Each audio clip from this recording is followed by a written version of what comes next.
Hello, boys and girls. Greg from the Scary Spirits podcast here, and that means it's time for another cocktail. This week's cocktail is the Clairvoyant, also a song by Iron Maiden. And as always, is the featured cocktail in today's episode. I'm going to start with a glass with ice. To that, we're going to add 1.5 ounces sherry.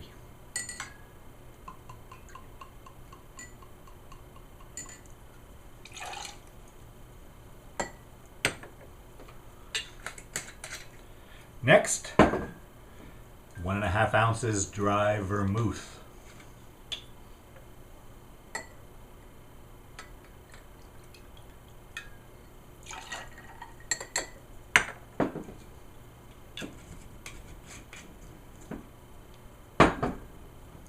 Half an ounce hazelnut liqueur. Good stuff.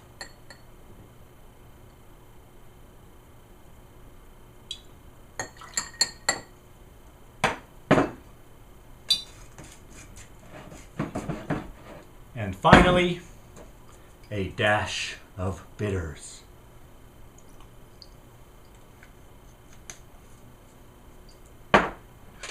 Then we stir.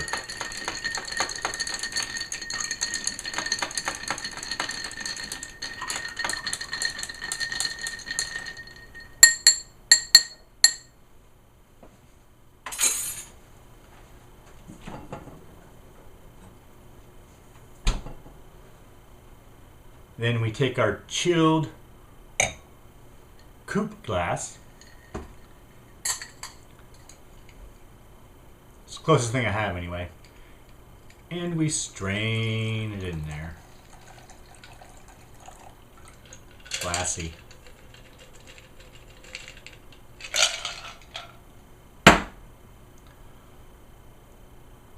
There you have it, boys and girls. You can't see it because my glass is black, but it's kind of got a reddish, more orange tint to it.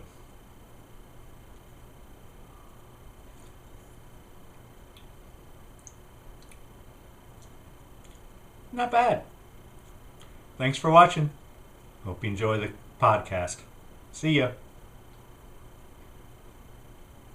I love a good horror gothic romance, and this week's episode of the Scary Spirits podcast, Crimson Peak, punches all the right buttons. The cinematography, costumes, and actors are all stunning.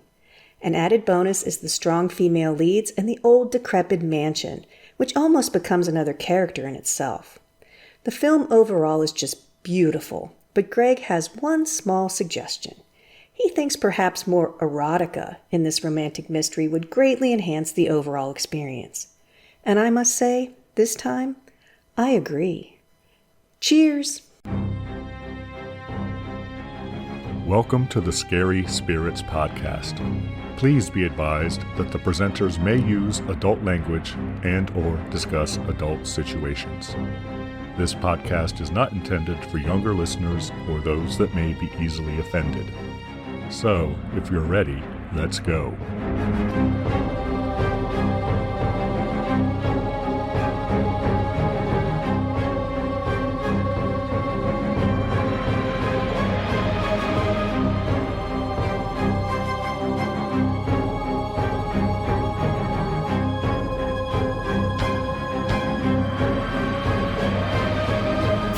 Hello, boys and girls. I'm Greg. Hi, everyone. I'm Karen. And welcome to the Scary Spirits podcast, the podcast that combines the two very different yet highly compatible worlds of scary films and alcoholic spirits.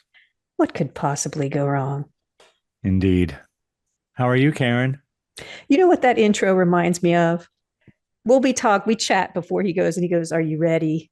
And I say yes. And then he goes, "Hello, boys and girls." I'm great. And that reminds me of my mom when she used to be screaming at us and the telephone would ring and she'd be like, "You got it." And she'd go, "Hello." I'm doing great. How are you, Greg? I think you've told that story before, Karen, or at least to me. Probably to you. I'm good, Karen. Thank you for asking. It's what we do.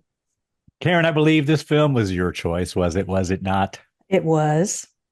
And what film have you chosen for us? I chose the 2015 film Crimson Peak. Any reason you chose that film, Karen? You're going to be so proud. This episode comes out on October 9th, which happens to be Guillermo del Toro's birthday. And he directed this film. I am proud. If you only could see the eyeball roll that he just did. Like, I can't see him. I can totally see him. I did it for you. I don't know why you Yes, of scoff. course you did, Karen. Do you have a cocktail? Did you come up with a cocktail for me as well? I did. And what would that be? It's called the Clairvoyant, which the first apparition in this movie is clairvoyant. Can see into the future. See how I snuck that tiny little... Karen, how would we make the Clairvoyant? I didn't put it in a coupe glass, did you? Or a coupe. We still don't know how to say that. Someone's got to tell us. It is a coupe? Karen. Okay. I did find out that it is coupe. The glass is a coupe. The car is a coupe. Okay. I did have a coupe glass, Karen, but unfortunately, I think was we it used dirty? No, I think we used it was dirty, but I think we used our sherry for a meal or something, so cooking with it. So I didn't have any sherry, so I did not make the cocktail. Oh, well, I'll tell everyone. So do you have something else? But I will make it for Okay. the YouTube, so it'll be fine. Well, if you have the ingredients, which are 1.5 ounces of sherry, 1.5 ounces of dry vermouth, a half an ounce of hazel liqueur, and 1 dash of orange bitters. You're going to stir all the ingredients with ice and fine strain into a chilled coupe glass. So it's not a tough one. No. Just have to have the ingredients. And I even looked up a sherry substitute, and it said another dry wine like dry vermouth, but dry vermouth is already in it. Already in there. It's Or very said dry. A dry white wine. And I didn't have any of that either because we're not wine drinkers. So I had wine, but not dry white wine. all my wine is red or rosé or pink or something. Mine all has Dracula or Frankenstein on it. So should we give our friends and listeners time to make their own clairvoyant cocktail, Karen? I like the name of it. I do too. It's also a song by Iron Maiden too, well, Karen. Even better, Greg. All right, guys, go make your drink. Hold on.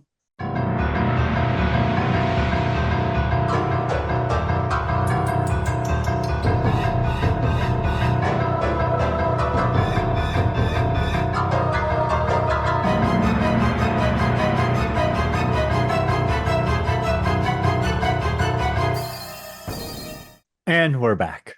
Yes, we are. Karen, might you have a brief synopsis for us of this film? I do. Go on. Tell us all the story. After marrying the charming and seductive Sir Thomas Sharp, young Edith finds herself swept away to his remote Gothic mansion in the English hills. Also living there is Lady Lucille, Thomas's alluring sister and protector of her family's dark secrets.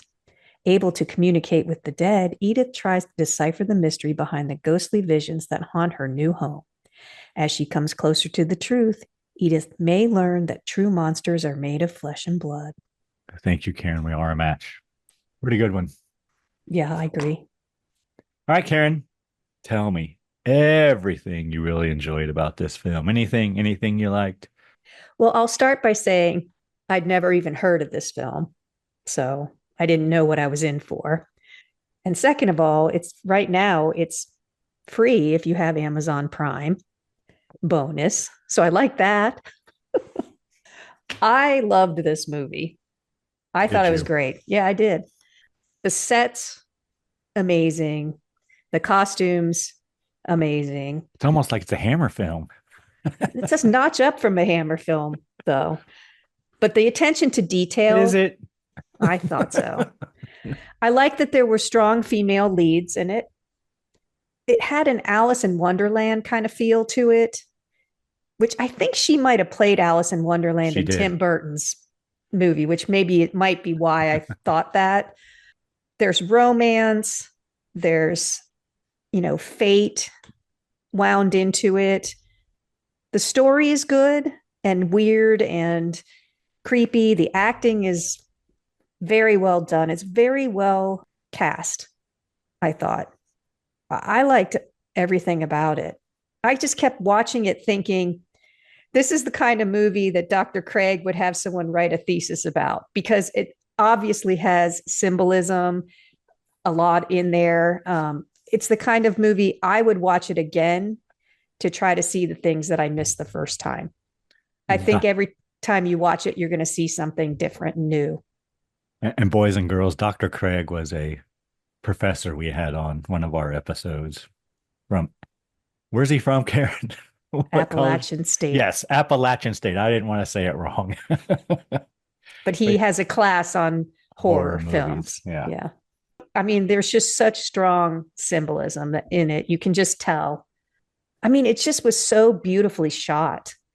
Little details in it. The house is dilapidated and it snows inside the house, but it's so pretty.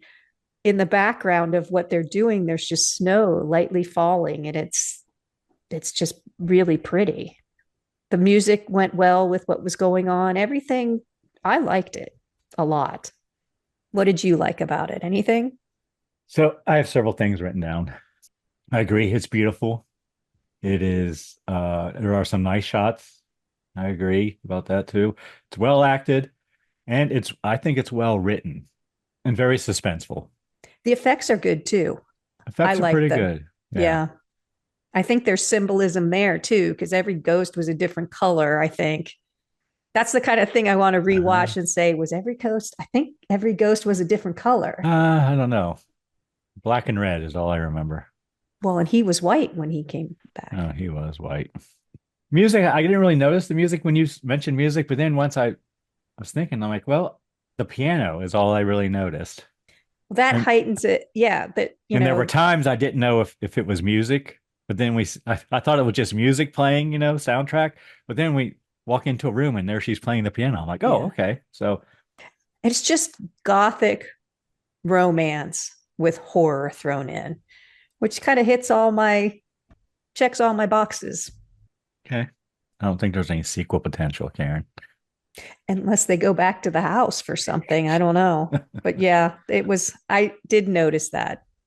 I would have thought that it was adapted from a book just by the sheer elegance and detail in it. I would have thought that it was a book, but he wrote the screenplay. I don't know if is it a book?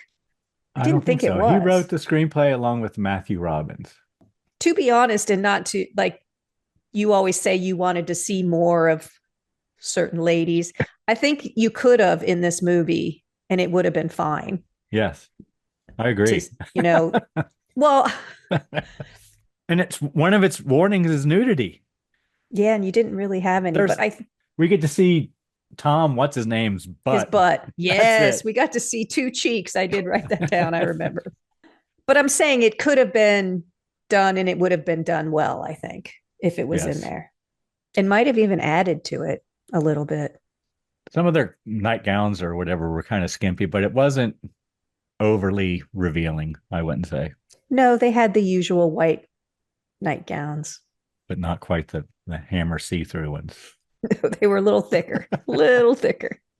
Well, it's cold. It's cold in that. Oh my God. Mansion. Well, it's snowing inside, Karen. Unfortunately. All right. Anything else you liked? Or you want to talk about? Pretty much liked everything, really. Anything you didn't like? Anything at all that? It was a little long. There were, a couple of times where I'm like, she's alone again. She has all this time to do all these things. Then later there's a scene where I go, oh, I see why she was alone so much now. But I kept thinking, why is she alone? She's having time to do all these things and no one's paying attention to what she's doing, which I thought was odd, which is a little bit of a hiccup in the story, I would say. It kind of bothered me how much she could freely move around when there were obviously secrets everywhere. It didn't feel too long. I enjoyed it the whole time, but it's slow a little bit at points to get everything going. And as we mentioned, there's snow in the house. How are they not freezing? How are we not seeing their breath? Like the whole roof of the house almost is gone, and they're walking around in regular clothes. I mean, okay, velvet robes or whatever, but still, it looks like it would be freezing. There's a couple of times they're in the snow going to the post office. They don't have overcoats on or anything. They just have their regular clothes on. I just thought with such attention to detail, it bothered me that I'm sure when it rained, it was an issue. The snow was beautiful and added to the shots. But with all the detail we're getting, why isn't everybody frozen? And then the one thing too, at the end, the one guy is bleeding profusely and somehow he walks out at the end and she is near death. And then all of a sudden she can get up and fight ridiculously fast. So there were little tiny things like that, but they didn't really bother me. I was looking for things to say that I didn't like. Did you not like anything? It's too long. It's way too long, I think. Lots of her exploring and walking around, and it drags. I didn't care for the ending. You didn't like the arc? No, didn't. That's the romance. I know, but when he comes back as a ghost, he doesn't fit with the other ghosts that we see. That's because he's redeemed himself. I guess. Although the other ghosts, well, I don't know why they're there too. Because they all died violently. I don't know. I think that's what I mean. I think there's so much symbolism. He's a white ghost. So I assumed from what little English symbolisms papers I remember, he had redeemed himself because he had actually fallen in love with her and helped the guy and everything at the end. So he could move on. The other ones stayed, but I don't know why they stayed. But did he really redeem him? Really? Well, only with what could have happened versus what did happen. Really? He was all ready to, take his sister with him and shack up with Edith and be one big happy incestual family. Yeah, but he did fall in love with her, which was different than the other times, apparently. You got to look for the romance, Greg. I'll try to remember that, Karen. Romance isn't just boobs. And that's all I really wrote. I mean, and other than that, I liked it. It was just too long, and I thought the ending was bad. I did. That's what I mean. I think her exploring was what I was like. How is no one watching her? How does she have all this time where no one's paying attention? Yeah, but we do find out. Yes, but there was a lot of her exploring, which let you see the sets and the gorgeous shots and the beautiful clothes. But you're right. It was too long. What kind of cocktail rating you want to give the film, Karen? I'd give it a 2. I was kind of leaning that way too until the end. I'm like, this is spiraling into a 3, but we'll give it a 2. Just for the gorgeousness of it. I think I was trying to see if I did see Hellboy, which I thought was good. And it has the same color contrast and things. I can see similarities, but otherwise I don't think I've seen any of his other. Okay, 2 cocktails. The acting is really good. I thought Jessica Chastain was really good. Yeah, I kept calling her Jessica instead of Lucille when I was doing my notes. She was really good. She was good. She's probably the best of the bunch. I like the dude who played her dad, Edith's dad, too. Carter, is that his name? Yeah, Carter. Edith's dad? Yes. Yeah, Supernatural fans will know him as Bobby. Okay. You watched that. Did not. All right. Before we discuss the film at length, Karen, would you like to hear a review from the time? I guess, but I'm thinking I bet that some people didn't like it, so we'll see. First, I have to tell you, this has a 73% approval rating on Rotten Tomatoes and a 6.5 out of 10 on IMDb. It's pretty good. And it was considered a box office failure, even though it made 20 million. But anyway. That probably cost a lot with those actors in it. What percentage of Google users do you think liked this film? 80%. 75, Karen, Oh, 75. dang it. Not Lost even my touch. within, not even within the The range of error, yeah, the range of error, whatever it is. I found several reviews, including from the New York Times and Roger Ebert, but it wasn't written by Roger Ebert. I think oh. he was gone by then. But the one I've chosen to read is from AARP, Karen. Well, And I didn't even read the other ones. And I didn't read this one, really. I just said, nope, I'm going to do this one. this is the old people's review Yeah, from like a magazine. Do they have a whatever, it doesn't they do, matter. Karen. They do. Okay. They have a magazine they send, and they have two of them, actually. And they have an article in there about movies for grown-ups. And they usually talk about films that grown-ups might enjoy. All right. So this is from AARP by Anne Hoyt, published October 20th, 2015. This was released October 16th, 2015. And I'm going to read most of it, but I'm going to paraphrase a few things because, it's what you do. In the first part of Crimson Peak, Guillermo, is that how you say his name? Guillermo, Guillermo del I think. Toro shows us that he knows all the rules of literacy and cinematic canon of the Gothic horror genre. In the second, that he is not interested in following them. The challenge was to harmoniously mix the most traditional elements of the approach with the gore extravaganzas of the development.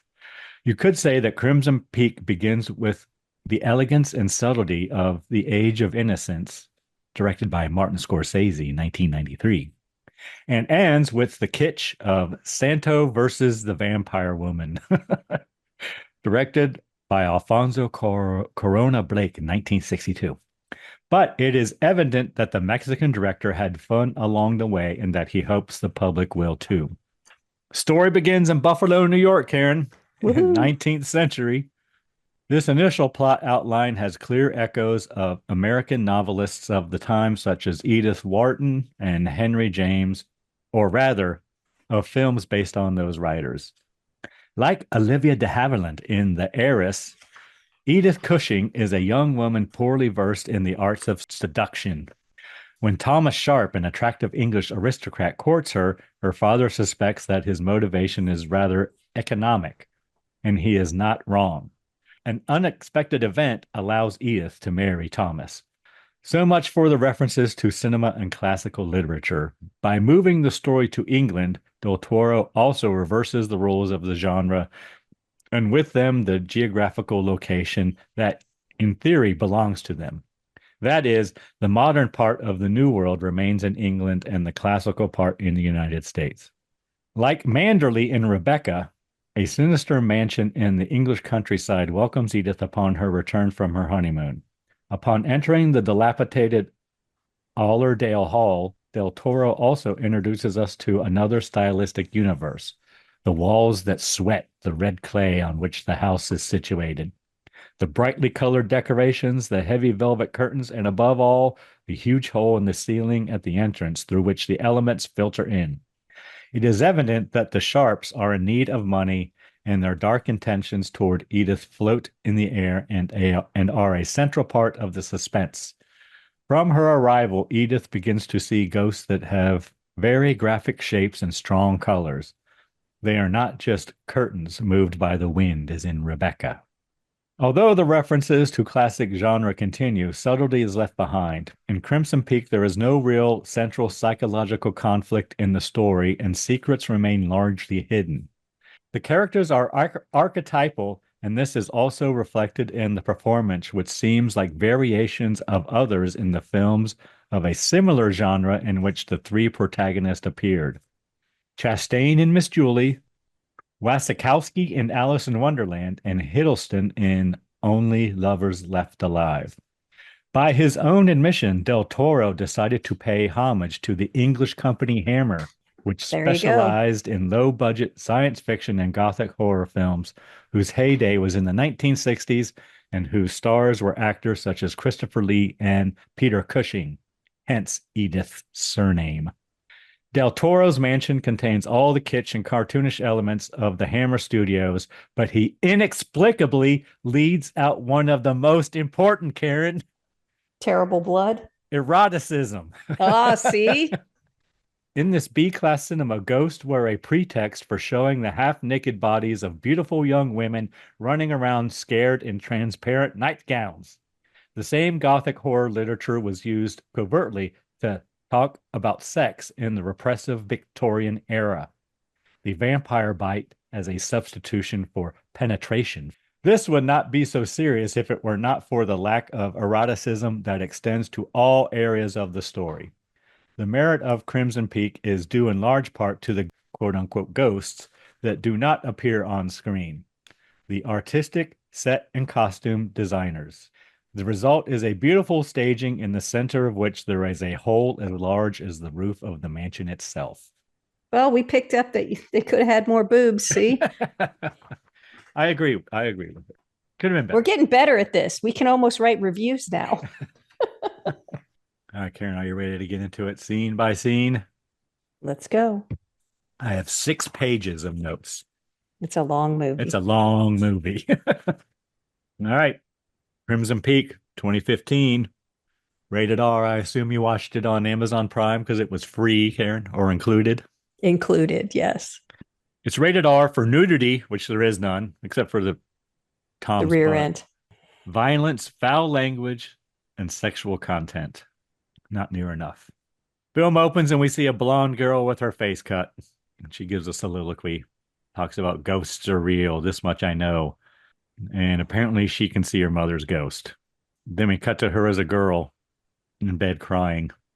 No, well, you missed the funeral. The funeral, the only reason I mention it is it's beautifully shot. So it's in the snow and everybody's in black. Mm-hmm. And the coffin is black. Yep. So they're moving along. It's just a gorgeous scene. And then she has white rimming her, she's little. She has white rimming her hat that she's in. But they do say her mother died from cholera. So there was a closed casket. So cholera is a bacterial disease. It's contracted through food and water contaminated with bacteria, which typically thrives in warm, salty water and is closely linked to lack of clean water and poor sanitation. The cholera toxin causes cells in the intestines to rapidly release water, leading to severe diarrhea and dehydration, as well as vomiting and cramps. Victims can show a blue tint to their skin, giving cholera the name Blue Death. It has also been called black cholera. So loss of fluid can lead to shock, in which the heart struggles to pump sufficient blood through the body. Severe cases can cause death within hours, but we can treat it now with antibiotics and fluids, but it was ugly back in the day, so it got mom. So then we see her in a bed crying after the funeral, I guess. And all of a sudden, the ticking of the clock stops, and a shadow approaches her. And a voice tells her, the apparition tells her, when the time comes, beware of Crimson Peak. She screams, and the apparition disappears. And it's a creepy apparition. It's got fingers, and it grasps onto her, and it's very skull-like. Yes. And she says she understood the spirit's warning only when it was too late in her soliloquy. Then we have title, Crimson Peak. Then we have words to read, Buffalo, New York, 14 years later. And Edith is trying to get a manuscript printed. It sounds like her dad called in a favor, and she's going to see if this person will print her book. She's a writer. Yeah, and she runs into an acquaintance of hers named Alan. I wrote, he has returned from somewhere. He's been gone for a while. Setting up his practice, he says. Yeah, and then we meet Alan's mother, and Alan's mother doesn't like Edith very much, I wrote. No, she does not. Then we see the man reading her manuscript, I guess the publisher. He says, oh, it's a ghost story. And Edith says, no, it's a story with a ghost in it. She's trying to say the ghost is a metaphor. Yeah. But he doesn't want her to write ghost stories. He wants her to write love stories. Yep. Next, we cut to Edith telling her father they wouldn't publish her manuscript because it needs a love story. And he does compliment the looping of her handwriting, which she takes as it's feminine, so she Hmm. doesn't want to write her manuscript out anymore. She wants to type it at the office. And her father gives her a pen to write with, and this is when we learn that. But Yeah, that pen is important. I knew right then that I pen's know important. that pen's important. Because even Dad looks at it for a while, like Yes, use the pen, use the pen. I like don't everybody look at the pen, know. pause, and proceed. Then we cut to Edith typing in her father's office. Thomas Sharp arrives. He is going to meet with her father, and Thomas is impressed with Edith's story as he reads it. He just kind of takes it out of her hands and starts reading little bits of it. Then we see Thomas giving his sales pitch to Edith's father and his board. I don't know what he is, but he wants money. Thomas wants money, funding to make this machine he has designed to dig clay, but not just any clay, his clay, because his clay is special, I think.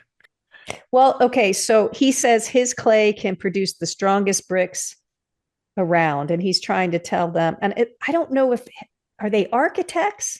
Is that I I don't know what couldn't. they are, because even the attorney is one of the guys in the room. Yeah, so I think it's a board meeting. Yeah, that's what I But think. anyway, I've tried to find out if there was red clay in England, and apparently there is, but it's not very common because red clays are found mostly in humid, temperate, and tropical areas and account for more than 8% of the land around the world. It's in Africa, Asia, South America, and Southeast United States. You want to guess which state has the most red clay? Georgia, Karen. Yes, it does. That's correct. I know that. But England apparently has it, but it's kind of weird that it would be in that climate. And they do have some. So, but I don't know. That's maybe why his is so special. I guess. But Edith's father is not impressed. No, because he knows he's done his research. He And knows then he's he been to all gives a these little, others. Yeah, all the other cities yeah, he gives a little soliloquy. And we get some background about him and how he worked his way up and whatnot. and about his hands. He But has, Thomas has soft hands. soft hands. But Thomas does not back down. Well, and her dad goes at him. Look, you've been in Milan, which is important, Edinburgh, and somewhere else, and have not gotten funding. London, I think. And then he says, you know what? Everybody at this table has worked up from they're self-made and their hands are rough to prove it. And your hands are the softest hands I've ever felt. So he's basically good day. Then we see Edith's father going to a party or a ball or something, and they talk about Thomas. Alan arrives, and he is going to the ball with her father. Alan and The Carter dad try to get her to go. tried to get her to go, but she's stubborn. Well, and this is where we find out she's not frivolous. She's studious. She wants to write her book and she's reading after they leave, we see her reading. But she's reading about Thomas, Karen. Yes, which she's trying to find out what a baronet is, which is his title. Yes. Which is he holds the rank of honor below a baron, but above a knight.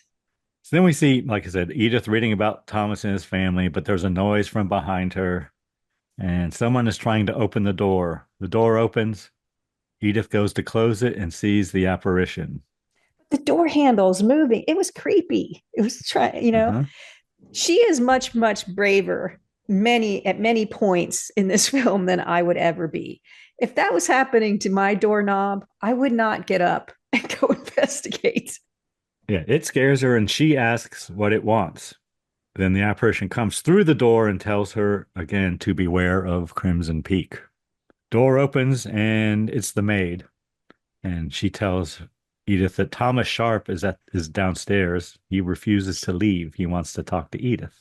And he's soaking wet. So he stayed out in the rain till her father left, he says later. But he is completely drenched, which later he's not. So Thomas says he's going to the ball and he wants Edith to come with him. So then we cut to the ball, and there's who we learn is Lucille playing the piano. And then Thomas and Edith make a grand entrance, Karen. And then we meet Thomas's sister, Lucille. Introductions are made. introduce them to Alan, and everyone gets to meet each other. Edith apologizes to Alan's mother for crashing a party, but again, I wrote, Alan's mother doesn't seem to like her. No, we all have our place, she says, and I'll put you in yours. So then I guess Thomas is going to teach everyone at the ball how to waltz. How to English waltz. All right. And he picks Edith as his partner, and everyone murmurs. Because he was supposed to pick Alan's sister. That's why one of the reasons the mother is upset. Although I don't know why, he has no money, but I guess it's the title that's important. So they dance holding a lit candle. Apparently it's a thing that they should be able to dance and not blow the candle out or whatever. Yeah, you're supposed to be so smooth that flame does not go out.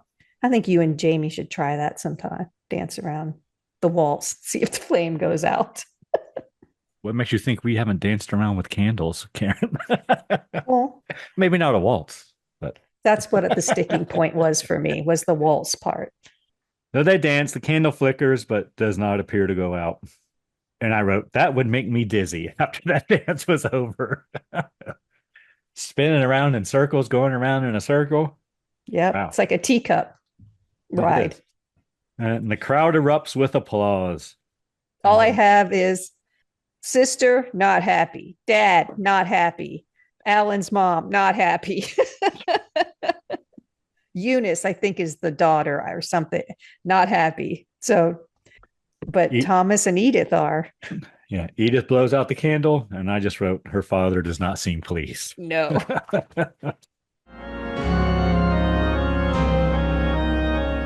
Greg and I are both so excited that you're listening to the Scary Spirits podcast, and we would love to hear from you. Do you have a movie suggestion for us? Or possibly a favorite drink you'd like us to try? Or maybe you just want to say hi.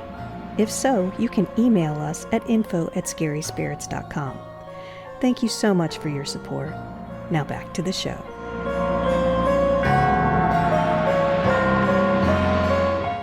So then we see Carter, her father, hiring a private detective to investigate Thomas and his sister. Cut to Edith meeting with Dr. Allen in his office. And Alan shows her pictures of ghosts on glass plates.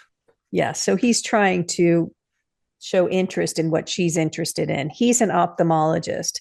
He's with a patient, and then she's looking at all the books on his bookshelf, and it's all ophthalmology, optical things, eyeball, and then it's Sir Conan Doyle.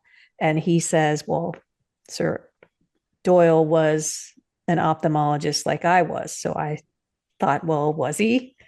He was. Dr. Doyle established his ophthalmological surgery practice in London, England in 1891 after finishing his training in Vienna. Well, Vienna and Paris. He had relatively few patients, and in his spare time, he wrote. In fact, for one 4-month span, he had no patients at all. So that's why we get to have Sherlock Holmes. Alan asks Edith to proceed with caution when dealing with Thomas and his sister. And we cut to Edith and Thomas at a park. Yes, and he's reading her manuscript. He says he's going to finish it right then. And then Lucille and Edith talk about butterflies. Yeah, and Lucille is a little morbid, talking about dying things, and she's the goth girl. She is. And she does say that where she comes from, all they have are black moths. And unfortunately, they eat butterflies. Yes. So there's probably symbolism there. And then we have a shot of ants eating butterflies. So then cut to Thomas and Lucille talking about Edith. And I wrote, there's something not right up here. Something sinister is afoot. And we cut to the detective giving Carter his report on Thomas and his sister. He tells him not to open it at the office because he was going to open it and says, no, not here. And then Thomas and Lucille are at Edith's house to have dinner or something. Yeah, it looks like they're having a dinner party. Well, why is Thomas invited to all these things when no one wants to fund his stuff? Yeah, when Carter already told him, good day. Well, I thought he invited him because of the information he had. So he invites them over so he can tell them they have to leave. Isn't that why they had the dinner party? Because he I has don't the know. information. I don't know. So Edith's father reads the report. He tells Thomas he wants to see him and his sister in his office. So then Carter shows Thomas a document, and Thomas seems concerned. Carter pays Lucille and Thomas to go away. They are to be on the first train out of town in the morning, and Thomas has to break his daughter's heart that evening. Yes, the dad says you have to break my daughter's heart. Those are the two conditions. First thing in the morning, and he has to break her heart, and then they get the money. But one important thing, well, there's a couple things that happen. First of all, Thomas says, does Edith know? And her dad says no. Yes. So that's important to know. And also at the park, when Thomas and Lucille are talking, Thomas forces Lucille to give him the ring. There's a ring that he's going to give Edith, and she wants it back. It's contentious between the two of them. So then Thomas gives a speech at dinner. He says he is leaving town.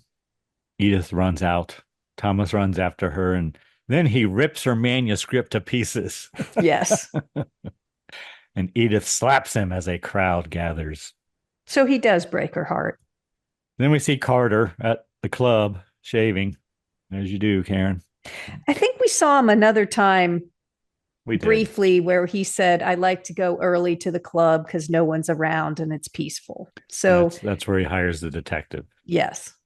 So then he hears a noise and he goes to investigate. The water in the sink begins to overrun and knocks his straight razor onto the floor. He drops down to pick it up, and someone comes from behind him and smashes his head against the sink repeatedly. Yes, it's very violent. He gone. So then we cut to Edith in bed. The maid brings up the manuscript that Thomas dropped off earlier, as well as a letter.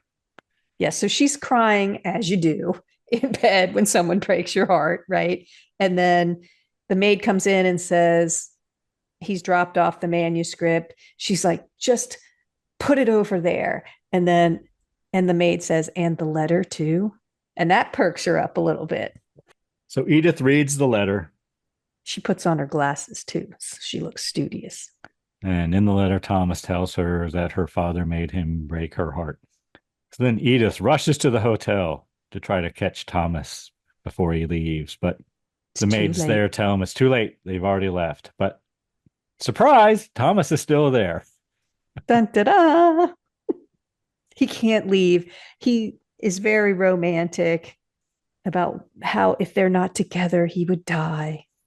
Yeah, tell you what, I never thought he was handsome, but when I watched this movie, I thought he was handsome. So he says Lucille's left, but he could not leave her. They kiss. Then as they're leaving the hotel, Edith is met and told about her father, apparently. So then we see Edith going to identify the body. Alan comes running in and tries to stop her from looking at her father. Lawyer says she has to. She pulls back the sheet. I'm not sure why. I don't either. She pulls back the sheet, and then Dr. Allen begins inspecting the body. And Edith tells them to stop manhandling her father, and she appears in shock. But Thomas is there for her, Karen. Yes, he is. He's here for her now. Cut to the funeral.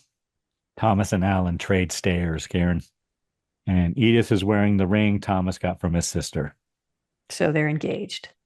Words to read, Karen. Cumberland, England. And Allerdale Hall. That's what the sign says. A dog arrives. Edith wants to keep it. Yeah, it's a... Do you know what kind of dog it is? Pomeranian? Close. It's a Papillon. Oh. It's also called the Continental Toy Spaniel. It's one of the spaniels and one of the oldest of the toy spaniels. It derives its name from its characteristic butterfly-like look of the long and fringed hair on the ears. Do you want to guess what number it is on the scale of dog intelligence? It is an intelligent dog. Is it? Yes. No, I doubt that. Is one the most intelligent? Yes, one is the most intelligent. I'll say it's a 9. Very close. It's an 8. I think I'm within the range of error, Margin of error. margin of error. Yes, I'll give it to you. Thomas says it must be a stray, but I don't believe him. So then Thomas carries her over the threshold into the house, and the house is falling apart, Karen. Yes. Edith looks in the mirror to take her hat off and her hat pin, her big hat pin, which I thought was going to come back later too, but didn't. So there's dead flies on the counter. She sees a shadow behind her and goes to investigate. Thomas comes back. Edith tells Thomas she saw a woman in the elevator. And then the dog brings her a ball. Lucille arrives. And Lucille's very cold to Edith, I wrote. Edith asks for copies of the house keys. Lucille tells her she does not need them, but she will give them to him in some time if she still feels she needs them. So, do you think that Thomas knew that she could see ghosts? Because No, I don't think anyone. Because that was the fatal flaw in this whole relationship, was that Yes. she could see the ghosts. They don't know that. But she's writing about them in the book. Yeah. So I don't know if it was one of those I want to be caught things, or he didn't know. He just knew she had money. Yes. But I couldn't understand why they didn't just stay where she was, because she had a beautiful house and all the why did he need to go back to England at all? Because he really wants to make this machine a thing. I guess, but he would be completely comfortable. I mean, I guess, but they went back to a house with a big hole in the roof. You're right. I know. Why wouldn't they have just stayed in the States For and dear been old sister. comfortable? For his dear sister. And they're yes. so far in now, they can't get out of the Literally. what they've done. But they would be hiding in the States. True. I just didn't understand why they left luxury for a house that had a hole in the roof. It's one of those big holes in the story, Yes. just like the big hole in the roof, Karen. Yes. So then we see Thomas and Lucille having tea. Lucille says, "You told me the dog was dead." And right here I wrote, "Oh, they appear to be after Edith's money." Yes. Then we see Edith in the bath playing fetch with the dog. She sees another shadow. And she did drink tea. Edith drank the tea that they made. Firethorn berries. Yes, I was going to look that up, Whatever. but did not. She gets out of the bath to investigate, and there's an apparition behind her. She turns and it disappears. The dog comes back, and then the ball rolls in after it. Then Thomas gives Edith tea made from firethorn berries. Oh, sorry. Yeah. You're right. Wind blows. It startles Edith. Thomas says he's going to make a bath. He looks at the keyhole, and Lucille is watching through it. It's just a nice shot. Next morning, Edith gets up to investigate the house. Well, she wakes up suddenly. I think after she drinks the tea, she basically passes out, because every time she drinks tea, the next shot is her starting in bed. She doesn't know how she got there. That's what it seems. And Lucille is playing the piano. So we hear this piano music the whole time, but it's her playing. And then we get some backstory about Lucille and Thomas's upbringing. And Lucille talks about their mother. Next, Lucille tries to give Edith a book about sex, question mark. Is that what that is? It's just a dirty book that she said her mother collected all the books in the library. I think Lucille is trying to find out from Edith if Edith and Thomas have had sex yet. Yes. Because Edith basically tells her no, they have not. Yep. So then we cut to Alan back in Buffalo, I guess. And he finds the check stub that Edith's father wrote to Thomas. Yeah, they're liquidating everything. That's what's happening. They're emptying the house and liquidating it all. And then Edith, again, investigating the house. She finds a room full of black moths and paintings on the wall, as well as a wheelchair. How did black moths survive when it's freezing? It's snowing in the house. How are they surviving? I don't think it's winter yet. It's snowing. It was winter when they got there. It was snow was coming in. There is a there's a ghost in the wheelchair. Yeah, I wrote that's a nice effect. Yeah. I wrote fog, but it's really more like a dust thing. Yeah. Dust in the air or whatever. So then Edith finds Thomas in his workshop. They kissy face. Then Lucille arrives with tea to interrupt them. Yes. And I wrote, I think they're trying to drug Edith. And you can see Thomas is starting to have feelings for her. He also says that his dad lost all the money. Again, Edith wakes up in bed. Thomas is not in bed with her. She leaves the bedroom to look for him. She does say her stomach hurts. She opens the door thinking the dog is in there. It is not. It's another apparition. Edith shuts the door and then opens it again. Nothing there. But she does find a box of wax cylinder recordings. The apparition does come up from the floor in the hall behind her. It crawls towards her on the floor. Edith runs away and takes the elevator down. Why don't the candles go out when she's running? I don't know. I'm going to try that. I've never run with candles before. But she takes the elevator farther down than she's supposed to go. She's been told never to go below a certain level. So then she finds a trunk down in the cellar with the initials ES on it. And engraved on the lock is the name Enola. Then we cut to Thomas digging for clay. Edith questions Thomas about the house. She wants to know if there had been any violent deaths in the house. Thomas goes to fix something on the machine. He reaches his hand near the gears, and I wrote, he probably shouldn't do that. And then he hurts himself. I thought he burned his hand, but maybe not. Something like that. We cut to Edith tending his wounds. Yes, a tender moment.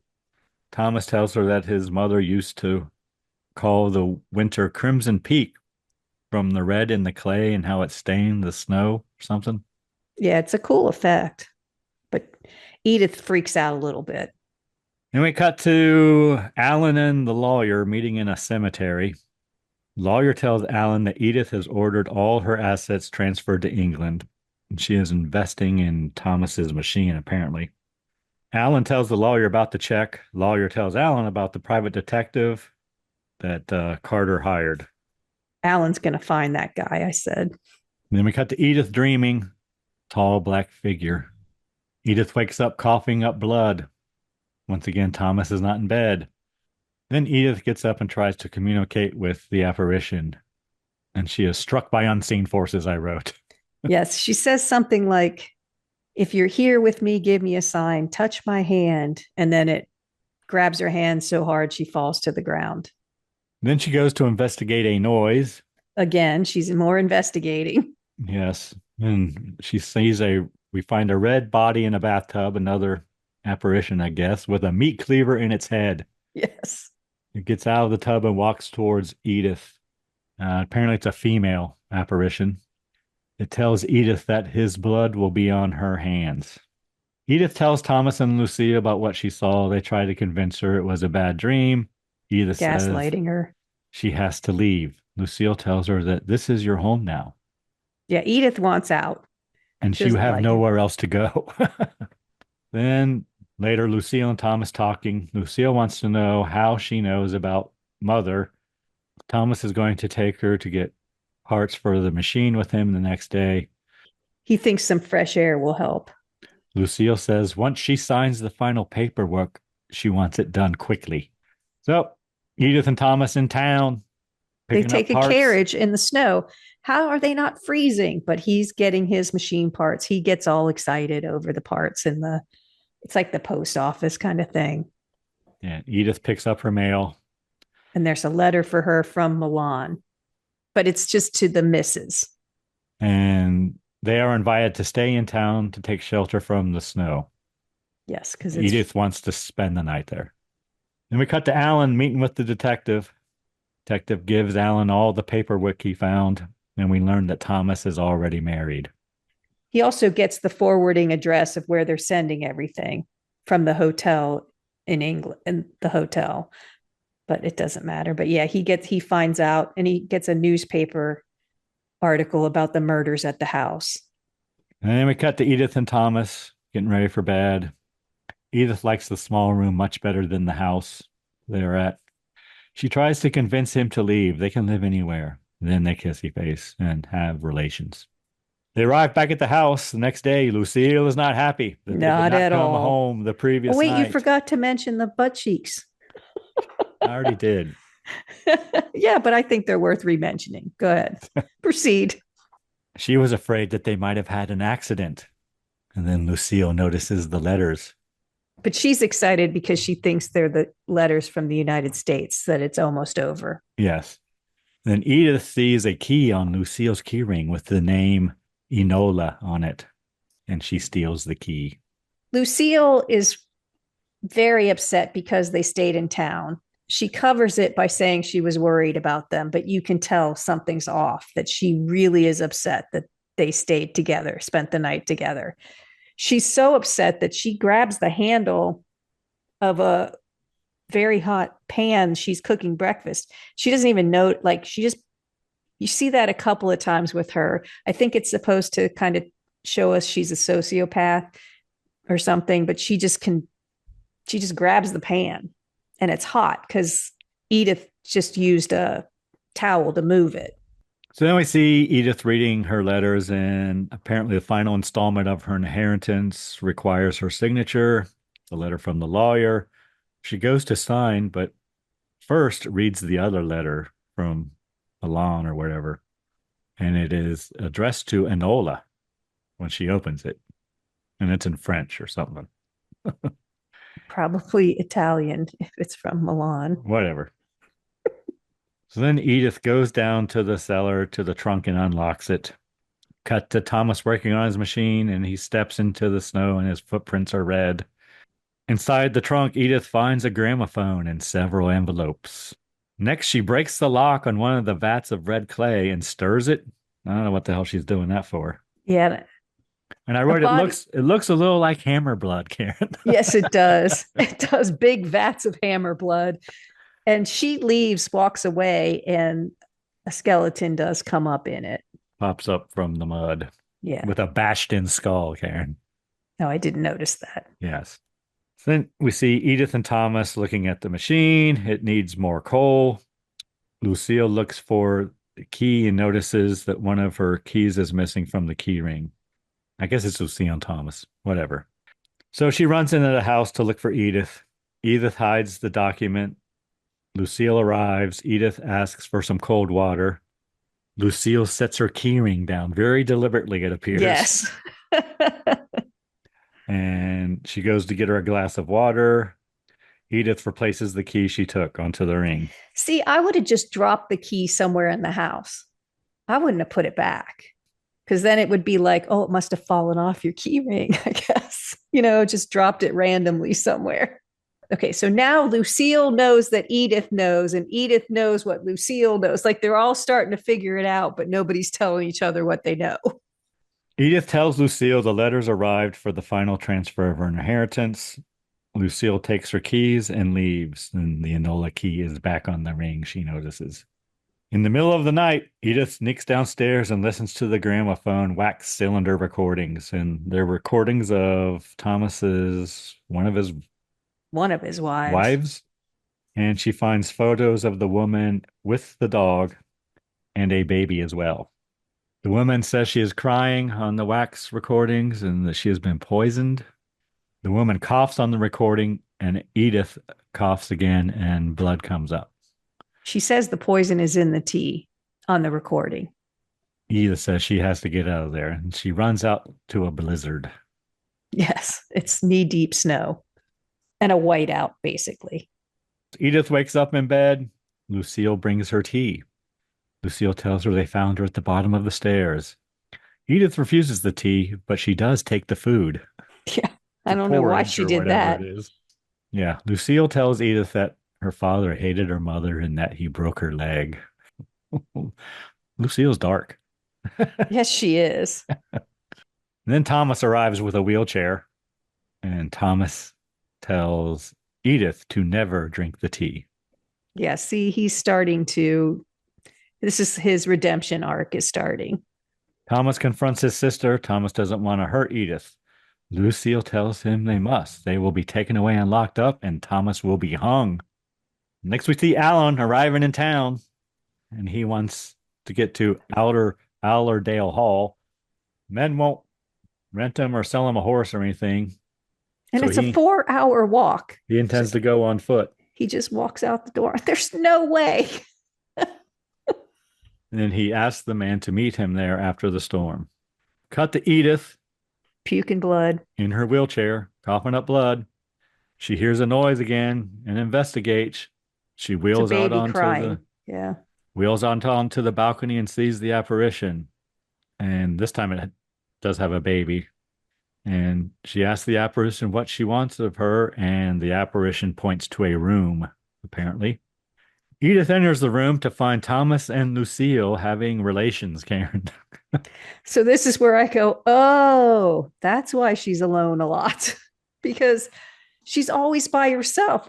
Even after she stole the key, Lucille didn't really watch her. But I guess if you know she's going to die in a couple days from the tea, it doesn't matter. I don't know. Maybe that's why they're not so concerned, because in their minds, she's not going to be around much longer. Edith goes to leave and take the elevator. And Lucille. she's traumatized. She really loves Thomas, so she's very upset by this. Yeah, Lucille comes and confronts her. Edith says, "You're not his sister." And Lucille says, "Oh, yes, I am." And Lucille rips the ring off her finger. And Lucille pushes Edith off the balcony as there is knocking at the door. Yes. And Thomas is trying to stop Lucille. He is. Edith wakes and finds Alan there. Alan sets Edith's falls. broken Okay, leg. so she falls from this balcony, breaks a banister, and then just plops lightly into a drift of snow that has accumulated from the hole in the ceiling. But she did break her leg, it looks like, or her ankle. Looked like she broke her back to me. I know. It was ugly. But whatever. So Alan sets her broken leg, and Lucille tells Alan that he must stay with them. Thomas and Lucille leave, and then Alan tells Edith he is there to take her away. Lucille grabs a knife from the kitchen, Karen. Alan picks up Edith and begins to carry her out. Thomas and Lucille stop him. Alan spills the beans.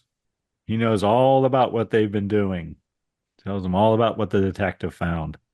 Lucille stabs Alan with the knife. Then she gives Thomas the knife to finish the job. Thomas goes up to Alan and says, I have to stab you because if he doesn't, she will. And he says, "I know you're a doctor. Show me where."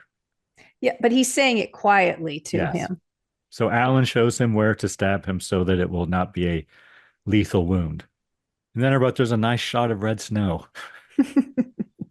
Thomas takes Alan to the cellar. He tells him that Lucille is going to have Edith sign the final papers, and as soon as she does, she is dead. Thomas says he has to go save Edith, but he will get her back down to the cellar somehow. Then we cut to Lucille and Edith talking about the baby. And it's apparently Lucille and Thomas's baby. That's what she says. And Lucille cuts a lock of Edith's hair and begins braiding it. While she's talking about the baby and how it was born. She gives a little soliloquy. Yeah. Then she places the braided hair in a box with her collection of other braided with hair. Her trophies. Yeah. So that Edith is the fifth. There's 4 other ringlets of hair. So then Lucille forces Edith to sign the papers. Lucille admits that she is the one who killed her father. Her mother. Oh, yeah. No, to kill her. She also killed Edith's father. Yes. Yeah. Then Lucille takes the paperwork. Edith stabs her with the pen. From the beginning of the movie, yes. So Edith goes to leave. Thomas stops her. He says that Alan is still alive. And he admits he poisoned her, but he did love her. I poisoned you, yeah, but I do love you. Then Thomas burns the papers. Lucille's losing it because she's realizing that he is in love with Edith. Thomas tries to convince Lucille that they can start over, and he admits that he loves Edith. Lucille stabs Thomas several times. Yes. Right in the face. Ugh, that was a bad one. Missed the eyeball, though. Yes, that was good. Then Thomas pulls the knife from his face slowly. Yes. And then I guess he bleeds out. He gone. Then Lucille goes for Edith. Edith takes the elevator down. Lucille runs down the stairs. Edith goes to the kitchen and gets a butcher knife. Edith goes into the elevator. Lucille tries to stop her. Edith cuts Lucille's hand and forces her to drop the knife. Edith makes it to the cellar. And it's very tense while this is going on. I mean, Jessica Chastain is doing a very good job of being manic and just going after her full throttle.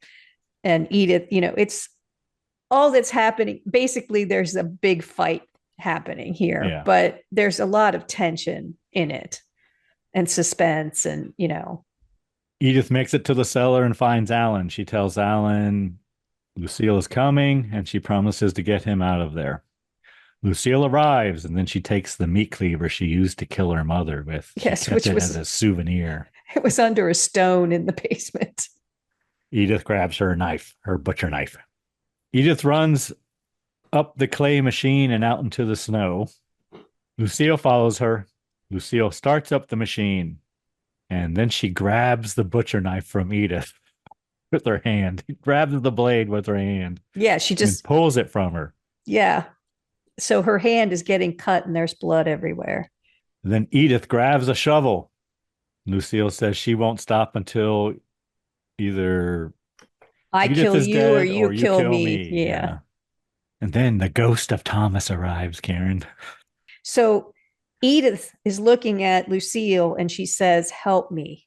And she says, "There's no one to help you, but Thomas is behind Lucille." And Lucille turns around to look at him. And that's when, Edith beats her with a shovel. yes. She gone. Then Edith touches the ghost of Thomas's face and blood swirls in the air. That was kind of cool. Yeah. Then Thomas disappears. And we cut back to the beginning of the film. Karen, ghosts are real. Yes, it's full circle. We soliloquy. see the same shot.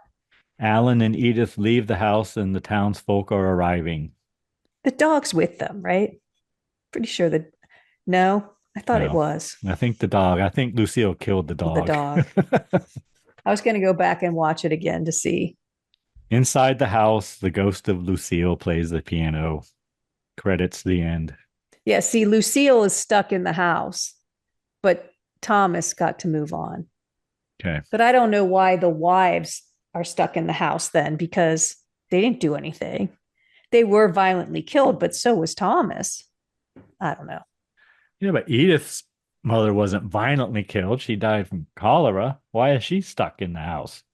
Well, no, she's coming back just to warn Edith. Okay. That's her whole purpose. I don't know why she had to be so scary. She has she's trying to protect her daughter. Why does she have to look like that? True. I really liked it. Maybe it was just because it was a little different than what we've been watching lately. I don't know. It was all right. Didn't know what to expect. Karen, what'd you think of the cocktail? Cocktail's not for me, but I like the name. It's not a difficult one to make. If you like sherry, if you like dry, this is the drink for you. It seems fancy. It has a nice name. It's served in a coupe glass. It's got all the makings of fancy. Maybe that's why it's not for me. Too classy. Well, as I said, I haven't had it yet, but I will. All right. Are we ready to move on to the next film, Karen? What do you got for us? The listener request, Karen. Ooh, those are fun. The film called The Devil's Reign. Are you going to name the listener or are they going to stay anonymous? We had a request from a listener named Todd Brown.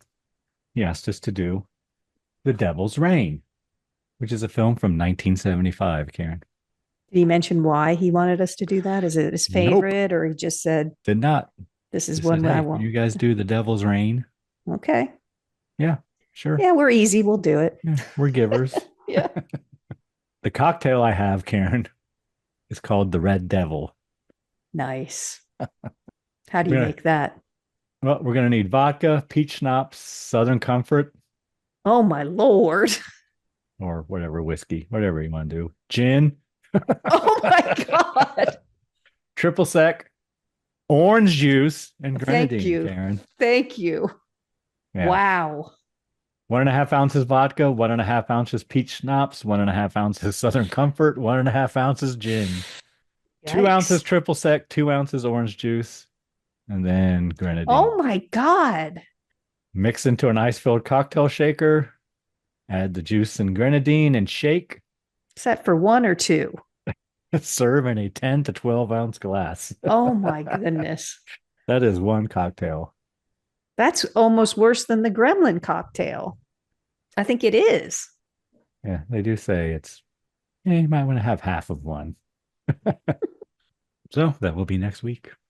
All right, Karen, anyone you need to thank this week? Well, Greg, I think I'll thank our listener because there are a lot of podcasts out there. So thanks for spending time with us. What about you, Greg? Who do you need to thank? Karen, I'm going to thank the people of the Grand Canyon State. Whoa, that's a new one.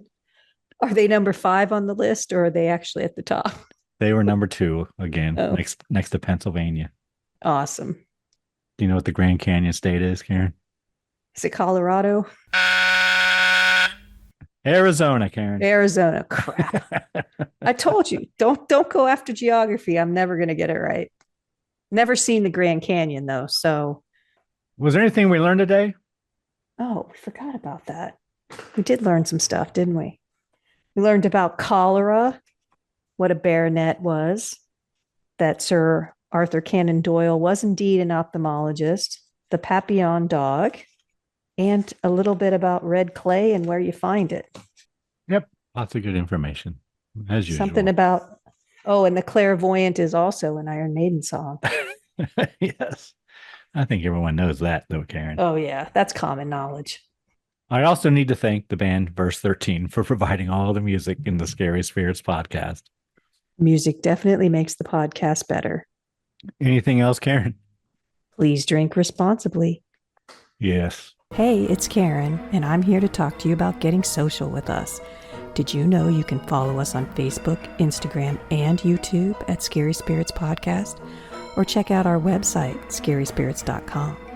If you have something to say, email us at info@scaryspirits.com. And as always, thanks so much for listening. Please drink responsibly.